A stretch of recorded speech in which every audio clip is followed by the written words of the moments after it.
दोस्तों आज हम बात करने वाले हैं रेस्पिरेटरी सिस्टम डिसऑर्डर्स के बारे में। रेस्पिरेटरी डिजीज जिसके अंदर इफेक्ट होता है हमारे लंग्स, एयरवे, और वहां पे बहुत सारे सिम्टम्स आते हैं, कॉम्प्लिकेशंस पैदा होते हैं। आज के सेशन में हम समझने वाले हैं उनके कारण, उनके सिम्टम्स, डायग्नोज, कॉम्प्लिकेशंस और उन कंडीशंस और उसके इफेक्टिव ट्रीटमेंट एंड मैनेजमेंट के बारे में। पहली बीमारी है रेस्पिरेटरी सिस्टम की, अस्थमा।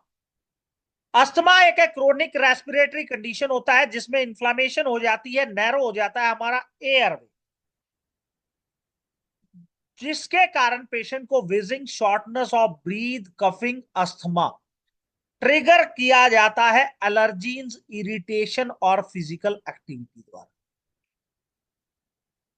अस्थमा का एग्जैक्ट कोज अननोन होता है, but genetical, environmental factor, immune system response के कारण अस्थमा हो सकता है। अस्थमा में आपको सिम्टम्स देखने को मिलेंगे: wheezing, coughing, chest tightness, shortness of breathe. ये सिम्टम्स जो है वो वैरी करते हैं, कंडीशन कितनी गंभीर है उसके ऊपर डिपेंड करते हैं और उसे ट्रिगर किसने किया है। अस्थमा के डायग्नोज के लिए आप medical history, symptoms, family history और किस कारण से वो ट्रिगर हुआ है वो देख सकते हैं। फिजिकल एग्जामिनेशन कर सकते हैं, लंग्स की साउंड को, विजिंग को, ब्रीदिंग पैटर्न को देख के। Lungs function test, spirometer, peak flowmeter, और अगर हम बात करें इलेक्ट्रोहोम्योपैथी ट्रीटमेंट के बारे में, तो अस्थमा एक क्रोनिक रेस्पिरेटरी डिसऑर्डर है जिसमें इन्फ्लामेशन आ जाती हो जाती है, एयरवे ऑब्स्ट्रक्शन हो जाता है और स्पाज्म हो जाता है ब्रोंकाइल, जिसके कारण पेशेंट को wheezing, coughing, chest tightness, shortness of breath होती है। ये genetical factors, allergies, dust mites, pollen, pet dander की allergy, respiratory tract infection, air pollution, tobacco smoke pollution के कारण हो सकता है, स्ट्रेस के कारण, ओबेसिटी के कारण और जीआरडी के कारण हो सकता है। सिम्टम्स इसमें आपको देखने को मिलेंगे: wheezing, coughing, chest tightness, shortness of breath, fatigue, blue tightened lips, fingers, होठ नीले हो जाएंगे, उंगलियां भी नीली पड़ जाएंगी सीवियर केस में। डायग्नोज में आप medical history, physical examination, lungs function test, allergy testing, chest X-ray और सीटी स्कैन करा सकते। कॉम्प्लिकेशंस में पेशेंट को स्टेटस अस्थमेटिस हो सकता है, रेस्पिरेटरी फेलियर हो सकता है, निमोनिया हो सकता है, सीओपीडी हो सकता है और कार्डियोवास्कुलर डिसऑर्डर भी हो सकता है। अगर इलेक्ट्रोहोम्योपैथी ट्रीटमेंट में हम बात करें तो S1P4L1A3 Ven1 S5G को D200 में दे देंगे 5 बूंद हर 2 घंटे में। अपमारक तुलसी, हल्दी, गिलोय, काला बासा, सफेद बासा 40 बूंद दिन में 3 बार।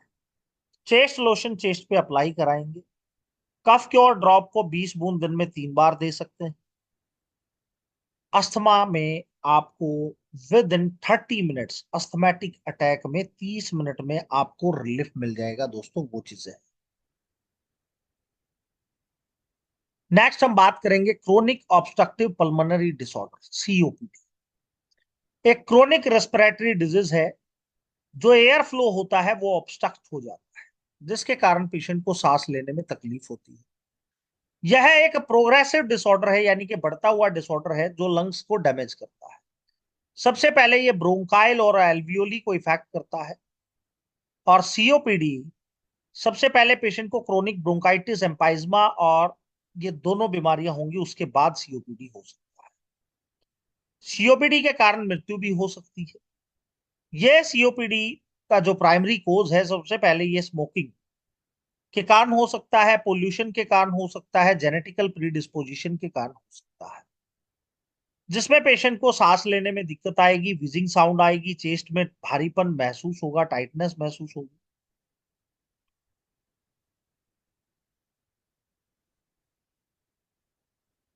कारण क्या है सीओपीडी के? स्मोकिंग। जो लोग स्मोकिंग करते हैं उन्हें सीओपीडी हो सकता है। एयर पोल्यूशन, जो ऐसे एरिया में रहते हो जहां पे एयर पोल्यूशन बहुत ज्यादा, उन्हें सीओपीडी हो सकता है। जेनेटिकल रीजन, किसी की फैमिली हिस्ट्री में अगर किसी को लंग्स डिसऑर्डर है तो उन्हें सीओपीडी हो सकता है। ऑक्यूपेशनल एक्सपोजर, जैसे कुछ काम ऐसे करते हैं धूल मिट्टी के, धुएं के, केमिकल के, तो उन्हें, जो लोग इंडस्ट्रीज वर्क में का काम करते हैं, माइनिंग में काम करते हैं, कंस्ट्रक्शन वर्क करते हैं, एग्रीकल्चर्स, उन्हें सीओपीडी होने के ज्यादा चांसेस होते हैं साहब। सीओपीडी के कॉमन सिम्टम्स में अगर हम बात करें तो पेशेंट को खांसी के साथ बलगम आ सकता है, विजिंग साउंड आ सकती है, फटीग, चेस्ट में भारीपन, और बार बार लगातार रेस्पिरेटरी ट्रैक्ट इन्फेक्शन। सीओपीडी के लिए डायग्नोसिस प्रोसेस में हम बात करेंगे तो आप physical examination, lung function test करा सकते हैं। इमेजिंग टेस्ट में आप सीटी स्कैन और एक्सरे करा सकते हैं। वहां पे ये पता चलेगा आपको कि लंग्स कितने डैमेज हो चुके हैं। सीओपीडी के लिए अगर इलेक्ट्रो होम्योपैथी में हम बात करें तो सीओपीडी ऑब्स्ट्रक्टिव पल्मोनरी डिसऑर्डर जिसका प्राइमरी कोज है smoking, air pollution, dust, chemicals और genetical predisposition, respiratory tract infection और अस्थमा। सिम्टम्स में पेशेंट को डिस्पेनिया हो सकता है, विजिंग, कफिंग, प्रोडक्टिव कफ होगा जिसके साथ बलगम आएगा, छाती में भारीपन रहेगा, फटीग होगी, होंठ और उंगलियां नीले हो सकते हैं सीवियर केसेस में। डायग्नोज के लिए आप medical history, physical examination, lung function test करा सकते हैं, चेस्ट एक्सरे, सीटी स्कैन करा सकते हैं, सीबीसी करा सकते हैं, आर्टेरियल ब्लड गैस कर सकते हैं। कॉम्प्लिकेशंस में पेशेंट को रेस्पिरेटरी फेलियर हो सकता है, हार्ट फेलियर हो सकता है, निमोनिया हो सकता है, पल्मोनरी एम्बोलिज्म हो सकता है, मल न्यूट्रिशन, डिप्रेशन की प्रॉब्लम भी हो सकती है। अगर हम बात करें सीओपीडी के लिए इलेक्ट्रोमियोपैथी में आप S1P4L1 A2 S5C13 वैन 1 और बी को D200 में 5 बूंद हर 2 घंटे में देंगे। Cough cure drop plus asthma drop 40 बूंद दिन में 3 बार देंगे। कालाबासा तुलसी 40 बूंद दिन में 3 बार देंगे, और P3 की ग्लोबुल्स देंगे आप पेशेंट को 10 ग्लोबुल्स दिन में 3 बार। सीओपीडी में आपको विद इन 72 आवर्स आपके पेशेंट पे रिजल्ट मिल जाएंगे। वो चीजें इलेक्ट्रोहोम्योपैथी में है। नेक्स्ट डिसऑर्डर के बारे में हम बात करेंगे, एम्फाइजमा। एक क्रोनिक लंग्स डिसऑर्डर है जो इरिवर्सिबल डैमेज ऑफ एल्वियोली। भाई एल्वियोली एक हवा की थैली होती है हमारे फेफड़ों में, जो गैस को एक्सचेंज करने का काम, वो उन्हें डैमेज जब हो जाएंगी तो पेशेंट को एम्पाइजमा हो जाए। ये क्यों हो सकता है? जो लोग सिगरेट पीते हैं, हार्मफुल केमिकल्स, कोई इंडस्ट्री वर्क करते हैं, जिसके कारण लंग्स में इरिटेशन और इन्फ्लामेशन पैदा हो, जिसके कारण एल्वियोली डैमेज होना स्टार्ट हो जाती है और एम्फाइजमा हो जाता है। स्मोकिंग के कारण ये हो सकता है, एयर पोल्यूशन के कारण हो सकता है, जेनेटिकल प्रीडिस्पोजिशन के कारण ये प्रॉब्लम हो सकती है। एम्फाइजमा में सिम्टम्स आपको देखने को मिल सकते हैं, सांस लेने में तकलीफ होगी, स्टोनस एक्टिविटी होगी, क्रोनिक कफ होगा, विजिंग होगी, चेस्ट में भारीपन होगा, लगातार पेशेंट को सांस में खिंचावट रहेगा, यानी कि आराम करते टाइम भी पेशेंट को ऐसा लगेगा जैसे उसे सांस आ में दिक्कत है। सीओपीडी के लिए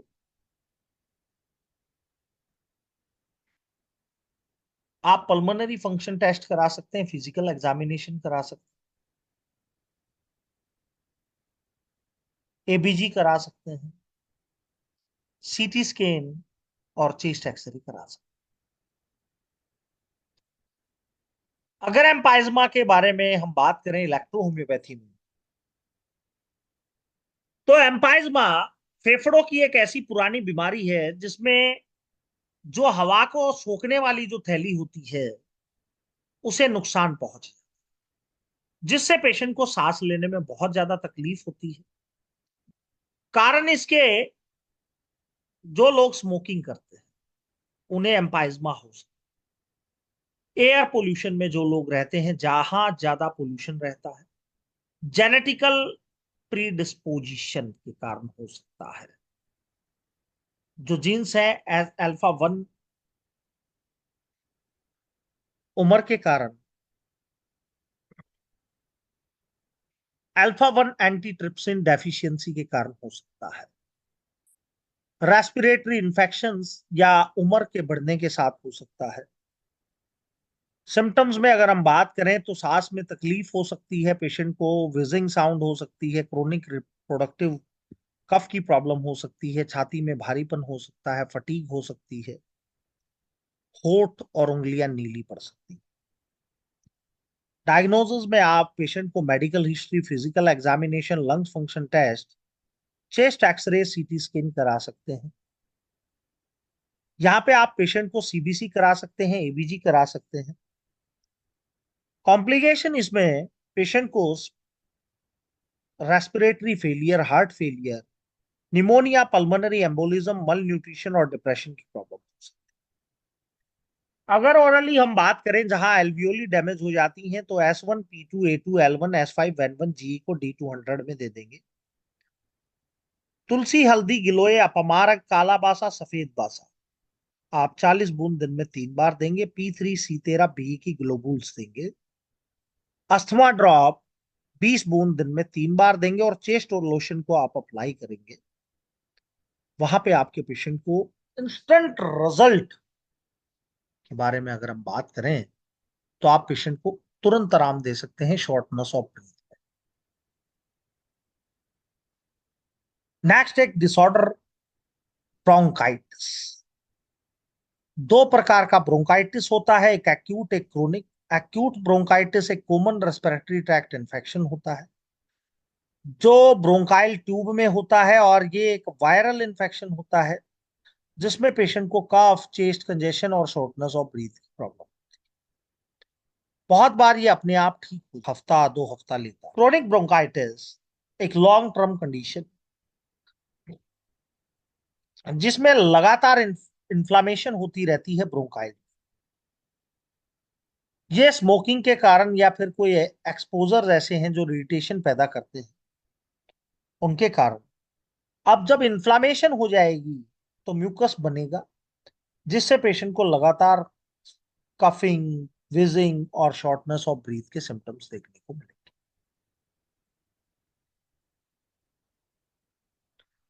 अगर सिम्टम्स की बात की जाए, कफ की प्रॉब्लम रहेगी, चेस्ट में टाइटनेस रहेगी, विजिंग, शॉर्टनेस ऑफ ब्रीथ और फटीग की प्रॉब्लम। डायग्नोसिस में आप फिजिकल एग्जामिनेशन, चेस्ट एक्सरे करा सकते हैं, निमोनिया, स्पूटम कल्चर आप करा सकते हैं।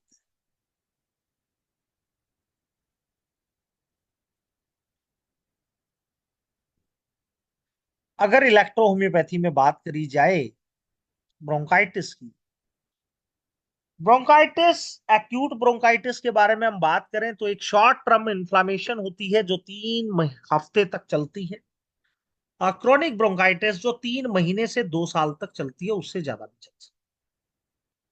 ये वायरल इन्फेक्शन इन्फ्लुएंजा और राइनो वायरस के कारण होता है। बैक्टीरियल इन्फेक्शन माइकोप्लाज्म निमोनिया के कारण, क्लेमाइडोफीलिया के कारण हो सकता है। स्मोकिंग के कारण, एयर पोल्यूशन के कारण या occupational exposures, dust, chemicals, allergies के कारण। सिम्टम्स में आपको पेशेंट को प्रोडक्टिव और ड्राई कफ दोनों मिल सकते हैं। म्यूकस का प्रोडक्शन हो सकता है, वीजिंग हो सकती है, शॉर्टनेस ऑफ ब्रीथ हो सकती है, चेस्ट में टाइटनेस हो सकती है, फटीग हो सकती है, फीवर हो सकता है। डायग्नोसिस में आप medical history, physical examination, chest X-ray, CT scan करा सकते हैं, लंग्स फंक्शन टेस्ट करा सकते हैं।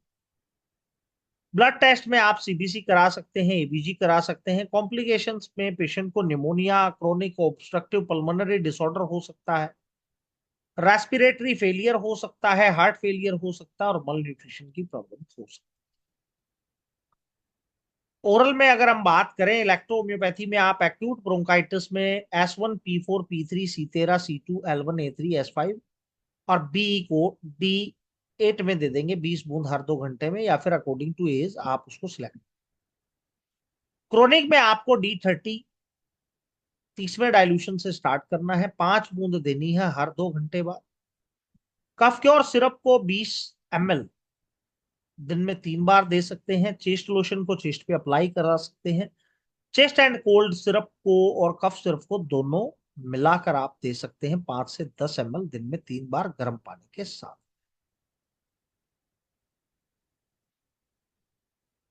नेक्स्ट डिसऑर्डर है हमारा निमोनिया।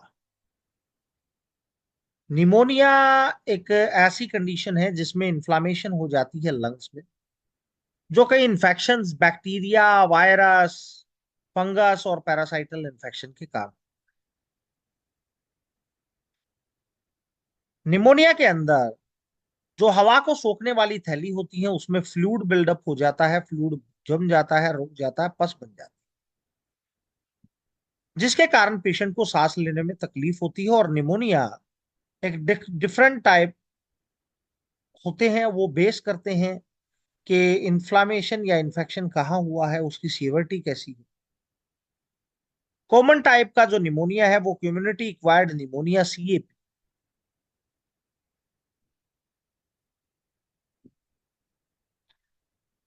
जो contracted outside of the hospital city. Next है हॉस्पिटल एक्वायर्ड निमोनिया। ये तब होता है जब हॉस्पिटलाइजेशन किया गया किसी पेशेंट।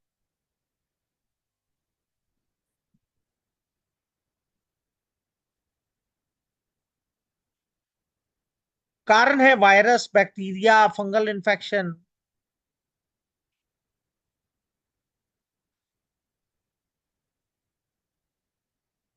अगर डायग्नोज की बात करें तो symptoms of pneumonia, physical examination, diagnosis में आप स्पूटम कल्चर करा सकते हैं, चेस्ट एक्सरे करा सकते हैं, CT स्कैन करा सकते हैं।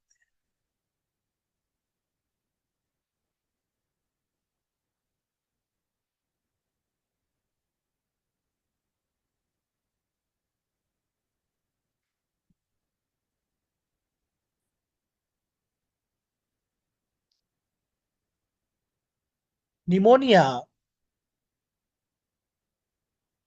अगर इलेक्ट्रो होम्योपैथी में हम बात करें तो एक सीरियस इन्फेक्शन है लंग्स का, जिसमें इन्फ्लामेशन और डैमेज हो जाता है एयर सैक, हवा की थैली।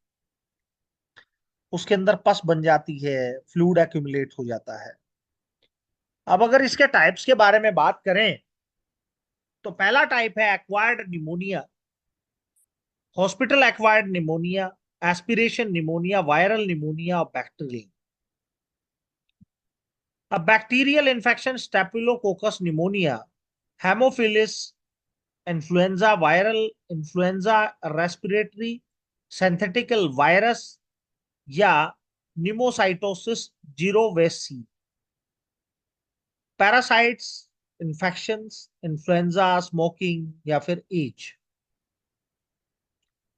या जिन लोगों की इम्यून सिस्टम, रोग प्रतिरोधक क्षमता कमजोर है, उन्हें सिम्टम्स आपको देखने को मिलेंगे। पेशेंट को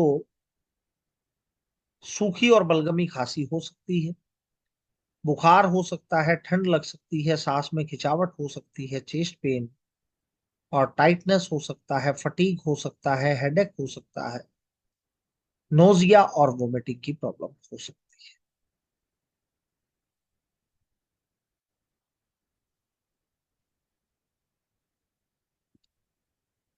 डायग्नोसिस में आप medical history, physical examination, chest X-ray, blood test, CBC, ABG, sputum culture करा सकते हैं, पल्स ऑक्सीमीटर करा सकते हैं। कॉम्प्लिकेशंस में पेशेंट को respiratory failure, sepsis, acute respiratory distress हो सकता है, लंग्स एब्सेस हो सकता है, प्लूरेसी हो सकता है और कार्डियक कॉम्प्लिकेशंस हो सकते हैं। अगर इलेक्ट्रोहोम्योपैथी में हम ट्रीटमेंट की बात करेंगे तो पेशेंट को P2, C2, A2, L1, WEN1, S5, F1, WRM1, G देना है, TA। P3 की ग्लोबुल्स दे सकते हैं आप। चेस्ट लोशन चेस्ट पर अप्लाई करा सकते हैं। कफ सिरप की 5 से 10 ml दिन में 3 बार दे सकते हैं आप गर्म पानी के साथ। रिजल्ट 30 मिनट में आपके सामने रहेंगे, वो पावर है इलेक्ट्रोहोम्योपैथी। नेक्स्ट हम बात करने वाले हैं सिस्टिक फाइब्रोसिस, एक जेनेटिकल डिसऑर्डर जो लंग्स, डाइजेस्टिव सिस्टम और अदर ऑर्गन्स को इफेक्ट कर सकता है।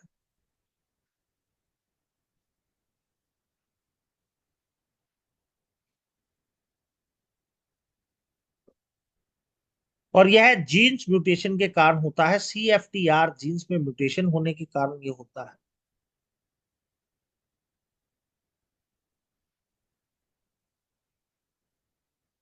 अब CFTR जो जीन्स है वो अगर म्यूटेटेड हो जाएगा तो वो डिस्टर्ब कर देगा साल्ट और वाटर के लेवल को बैलेंस सेल्स, गाढ़ा बलगम बन जाएगा, बार बार लगातार बैक्टीरियल इन्फेक्शन होगा, और इसके डाइजेस्टिव इश्यूज में हम बात करें तो malabsorption of nutrients, pancreatitis, insufficiency के कारण भी हो सकता है।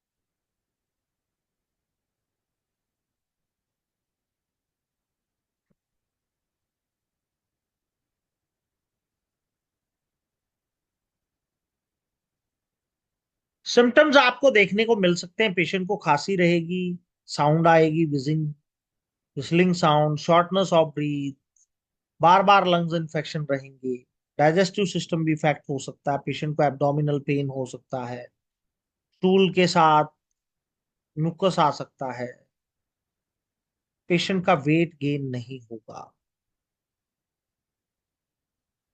अदर सिम्टम्स में अगर हम बात करें तो पेशेंट को साल्टी सेट स्वेट, नेजल पोलिपस और इनफर्टिलिटी हो सकती है।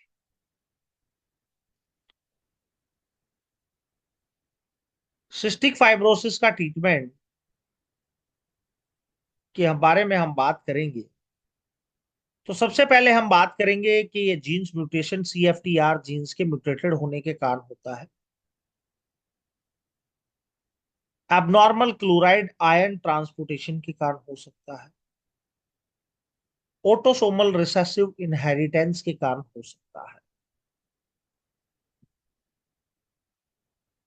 सिम्टम्स आपको इसमें परसिस्टेंट कफ, लगातार कफ दे सकते हैं, विजिंग देख सकते हैं, shortness of breathe, chest pain, bar bar lungs infection होना, पुअर ग्रोथ, वेट गेन नहीं होगा, डाइजेस्टिव इश्यूज भी हो सकते हैं, डायरिया, मल ऑब्स्ट्रक्शन की प्रॉब्लम भी हो सकती है।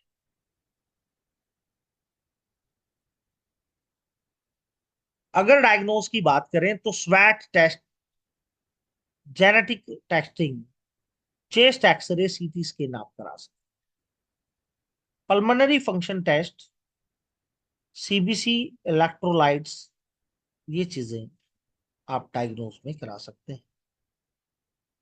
कॉम्प्लिकेशंस के बारे में अगर हम बात करें तो पेशेंट को रेस्पिरेटरी फेलियर, लंग ट्रांसप्लांटेशन, मल न्यूट्रिशन, ओस्टियोपोरोसिस, डायबिटीज और इनफर्टिलिटी हो सकती है अगर इसे अनट्रीटेड छोड़ दिया जाए। इलेक्ट्रोहोम्योपैथी में आप S1, F1, C2, P4, L1, A3, WEN1, S5 और G, आप कचनार अलसी दे सकते हैं, काला बासा, सफेद बासा दे सकते हैं, 40 बूंद दिन में 3 बार। चेस्ट लोशन आप कफ क्योर ड्रॉप में अस्थमा ड्रॉप मिलाकर 40 बूंद दिन में 3 बार दे सकते हैं। नेक्स्ट डिसऑर्डर है पल्मोनरी हाइपरटेंशन। पल्मोनरी हाइपरटेंशन एक ऐसी कंडीशन जो लंग्स की आर्टरीज हैं उसके अंदर ब्लड प्रेशर के बढ़ने के कारण, इसके कई कारण हो सकते हैं, जैसे हार्ट की बीमारी, लंग्स की बीमारी, ब्लड क्लॉट्स के कारण ये प्रॉब्लम हो सकती है और लाइफ थ्रेटनिंग हो सकती है। कॉजेज में अगर हम बात करें, इडियोपैथिक है, फैमिलियल है, या अदर लंग्स डिसऑर्डर के कारण पल्मोनरी हाइपरटेंशन।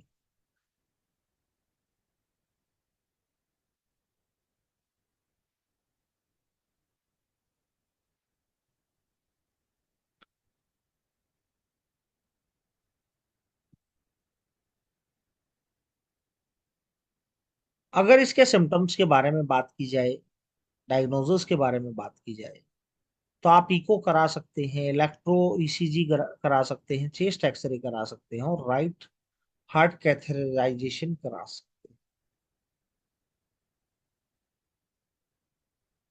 पल्मोनरी हाइपरटेंशन के बारे में अगर इलेक्ट्रोहोम्योपैथी में बात की जाए, तो ये एक टाइप का हाई ब्लड प्रेशर जो आर्टरीज हैं जो लंग्स की, उसमें बढ़ने के कारण होता है।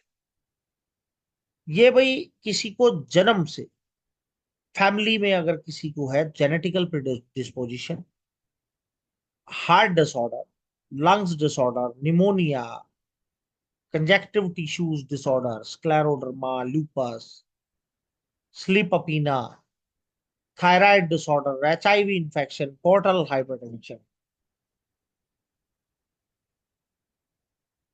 अब सिम्टम्स आपको इसमें देखने को मिलेंगे: shortness of breath, fatigue, chest pain और pressure, dizziness,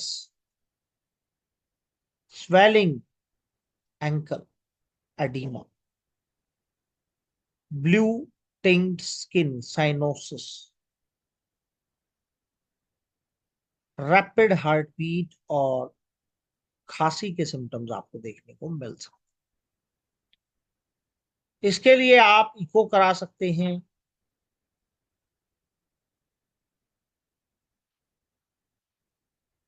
catheterisation, right heart, pulmonary function test, chest X-ray, CT scan, CBC करा सकते हैं, इलेक्ट्रोलाइट पैनल करा सकते हैं।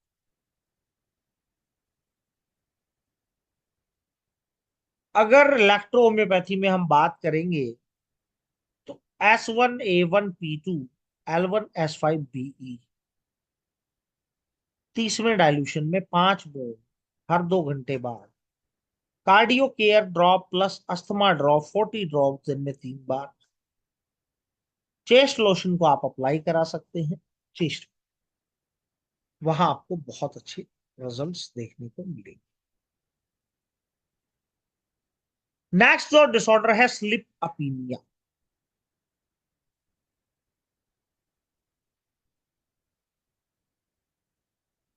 स्लिप अपीनिया एक ऐसी कंडीशन जहां पे एक पर्सन सांस ले रहा,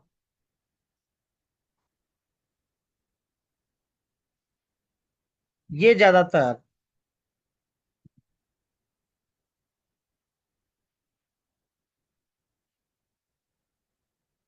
इसके टाइप्स के बारे में हम बात करें तो ऑब्स्ट्रक्टिव स्लिप अपीनिया ये मोस्ट कॉमन टाइप है अपीनिया का, जिसमें जो एयरवे है मतलब ब्लॉक हो जाता है during the sleep. Central sleep apnea तब होता है जब ब्रेन प्रॉपर सिग्नल्स नहीं भेज पाता है लंग्स की मसल को कंट्रोल करने के लिए। कॉम्प्लेक्स स्लीप अपीनिया एक सिम्टम्स है ऑब्स्ट्रक्टिव स्लीप अपीनिया का और सेंट्रल स्लीप अपीनिया।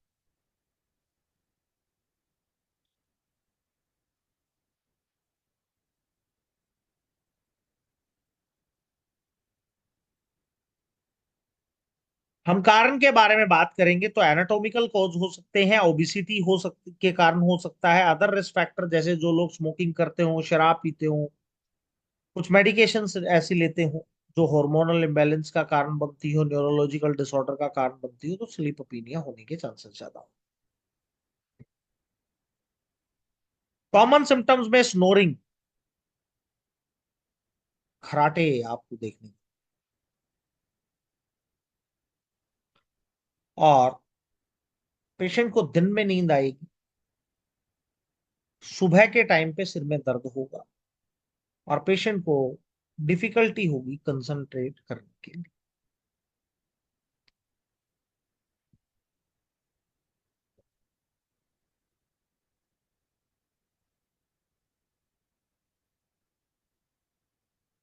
स्लीप अपीनिया के बारे में अगर इलेक्ट्रोहोम्योपैथी में बात करी जाए तो स्लीप अपीनिया एक स्लीप डिसऑर्डर होता है। क्यों होता है? क्योंकि जो रिपीटेड इंटरप्शन है ब्रीदिंग में ड्यूरिंग द स्लीप, रात को सोते समय ब्रीदिंग जो सिस्टम है उसमें इंटरप्शन हो जाती है, प्रॉब्लम्स ज्यादा। या फिर जो लोग मोटे हैं जिनका एयर भी नैरो है,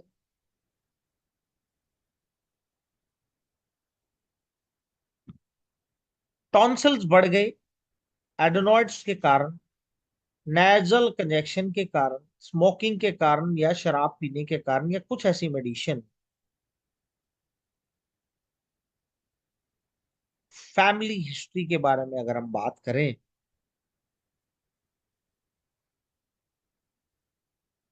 तो ये 40 साल की उम्र में आपको ज्यादा देखने को मिलेगा। सिम्टम्स में आपको लाउड सोरिंग, खराटे, सांस ब्रीदिंग, सांस लेना पॉज हो सकता है, रुक सकता है कुछ सेकंड के लिए, मेमोरी लॉस, मूड स्विंग, ये सिम्टम्स आपको देखने को मिल सकते हैं। न्यूक्यूरिया, सोर थ्रोट। अगर इलेक्ट्रोहोम्योपैथी ट्रीटमेंट की बात की जाए तो उसमें पहले आप डायग्नोज कराएंगे पेशेंट का पीएचडी, पोलीसोमोनोग्राफी, एक्टिग्राफी, ऑक्सीमेट्री और फिजिकल एग्जामिनेशन आप कर सकते। कॉम्प्लिकेशंस में cardiovascular disorders, high blood pressure, stroke, diabetes, depression, anxiety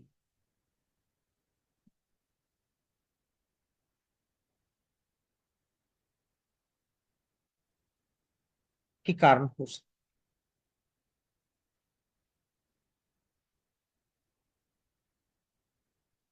electrohomoeopathy में स्लिप अपीनिया के लिए आप C3, C13, P1, फैन 1 और F1 को D30 में देंगे 5 बूंद दिन में 3 बार, और सेम कॉम्बिनेशन को D4 में बनाकर नाक के बाहर लगाएंगे तो आपको बहुत अच्छे रिजल्ट। इलेक्ट्रोहोम्योपैथी में आपको पेशेंट को C3, C13, P1, बैंड 1 और F1 को D30 में देना है।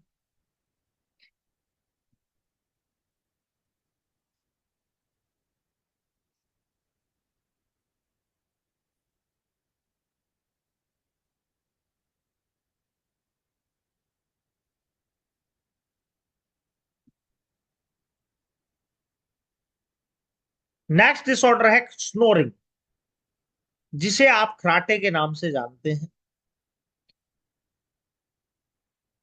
खराटे तब आते हैं जब नेजल जो कैविटी है और गले से हवा का जो प्रवाह है वो ब्लॉक हो जाता है, जिससे जो सॉफ्ट टिश्यूज हैं वो साउंड क्रिएट करते हैं।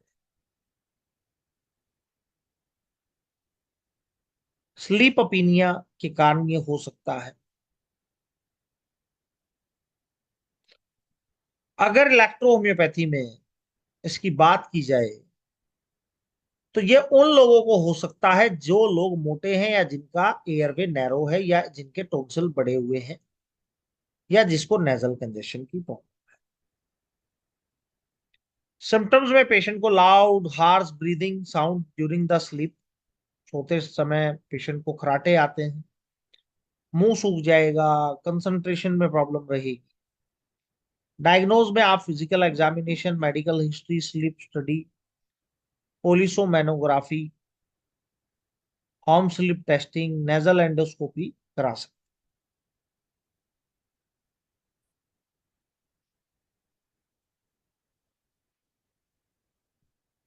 नेक्स्ट हम बात करेंगे रेस्पिरेटरी फेलियर के बारे में।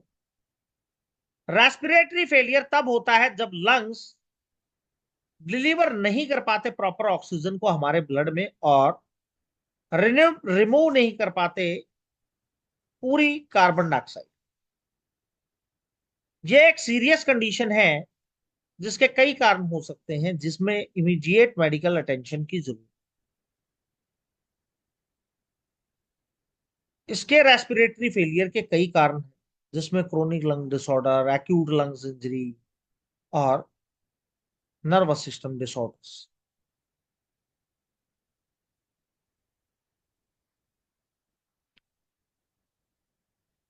अगर हम बात करें इलेक्ट्रोहोम्योपैथी की,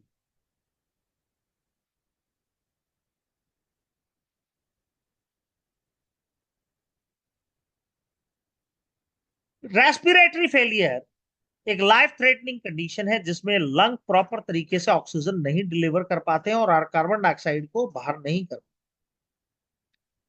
कारण COPD, pneumonia, acute respiratory distress syndrome, cystic fibrosis, pulmonary embolism, किसी ट्रामा इन्फेक्शन, अस्थमा और कार्डियोवास्कुलर डिसऑर्डर के कारण ये प्रॉब्लम। देखने में सिम्टम्स में आपको shortness of breathe, confusion, cyanosis, fatigue, chest pressure, coughing, sweating, ये चीजें आपको देखने को मिलेगी।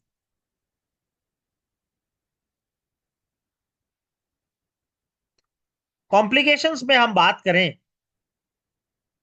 तो आप किडनी, लीवर, हार्ट की प्रॉब्लम हो सकती है, सेप्टिक शॉक हो सकता है, कार्डियक अरेस्ट हो सकता है, रेस्पिरेटरी अरेस्ट हो सकता है।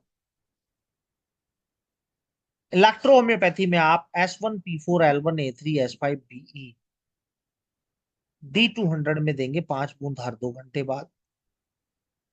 काला बासा, सफेद बासा, अपमारक, तुलसी, गिलोय, हल्दी 40-40 बूंद दिन में 3 बार आप दे सकते हैं।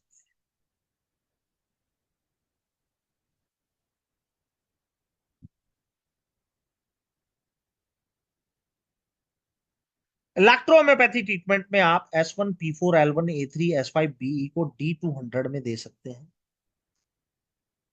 काला बासा, सफेद बासा, अपमारक, तुलसी, गिलोय, हल्दी को 40 बूंद दिन में 3 बार दे सकते हैं। चेस्ट लोशन को अप्लाई कर सकते हैं। और इंस्टेंट अगर आपके पास कोई पेशेंट आए जिसको सांस में खिंचावट है, कोई भी रेस्पिरेटरी सिस्टम डिसऑर्डर में, वहां पे आपको इमीडिएट मेडिकल अटेंशन की जरूरत पड़ती है पेशेंट को, तो आप P2A2S5WE L1 को D3 से 5 बूंद डाल देंगे जीप पे, रिपीट करते रहेंगे 2 मिनट, 3 मिनट, 4 मिनट बाद, फिर मुश्किल से 10 से 12 मिनट लगेंगे आपके पेशेंट को नॉर्मल।